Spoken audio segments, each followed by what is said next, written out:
কি হবে?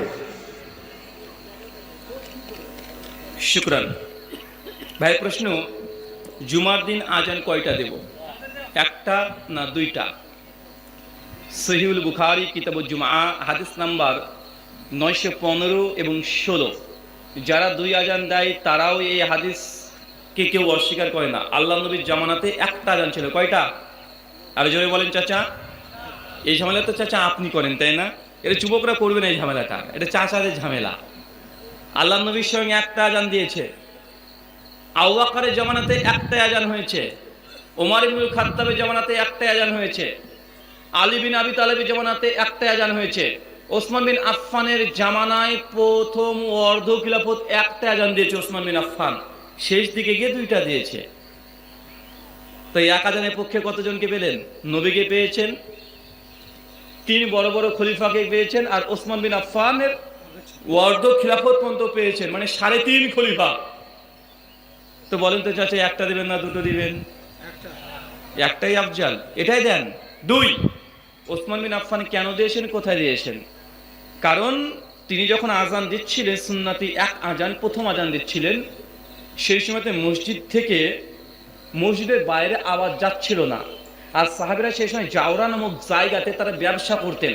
তো কখন জুমা শুরু হয়ে যাচ্ছে সাহাবীরা বুঝতে পারতেন না, কখন খুতবা শুরু হয়েছে, খুতবা তো একটা ইবাদত, বুঝতে পারতেন না।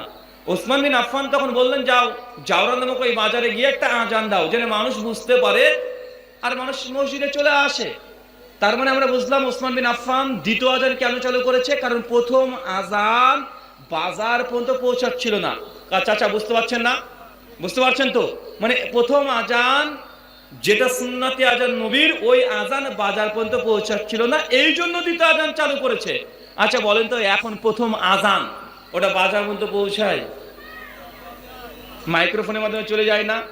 তো এখন প্রথম এক আজান দিলে দ্বিতীয় আজানের দেওয়ার যে উদ্দেশ্য, সেই উদ্দেশ্যটাই এক আজানের মধ্যে ঢুকে গেছে। দ্বিতীয় আজান কেন দেবেন? তারপরে বলি না যে দ্বিতীয় আজান দেওয়া জায়েজ নয়, আমরা এতটুকু বলি, এলাকাতে দেখা যাচ্ছে 2 দিন ইলেকট্রিসিটি নেই, মাইক্রোফোন নষ্ট হয়ে গেছে, মাইক সিস্টেম বন্ধ হয়ে গেছে। জুমার দিন কি করবেন? যান আপনি মসজিদ থেকে বাইরে গিয়ে আরেকটা আজান দেন, কোনো সমস্যা নাই। কিন্তু আপনার এই মাইকে প্রথম আজানের সাউন্ডও যতদূর যায়, দ্বিতীয় আজানের সাউন্ডও ততদূরই যায়। যায় কি যায় না, কথা বলেন তো? ওসমান বিন আফফান প্রথম আজান মসজিদের বাইরে যাচ্ছিল না, সাহাবীরা বুঝতে পারছিলেন না কখন খুতবা শুরু হয়ে যায়, এই জন্য দ্বিতীয় আজান দিয়েছে। কিন্তু এখন প্রথম আজানেই তো গোটা পাড়ার মানুষ শুনে নেন, শুনেন কি শুনেন না, কথা বলেন? অতএব দ্বিতীয় আজান দেওয়াটা এখন গুরুত্বহীন। তবে আমরা নাজেজ হারাম বলি না, যদি এরকম পরিস্থিতি তৈরি হয় তখন জায়েজ হবে।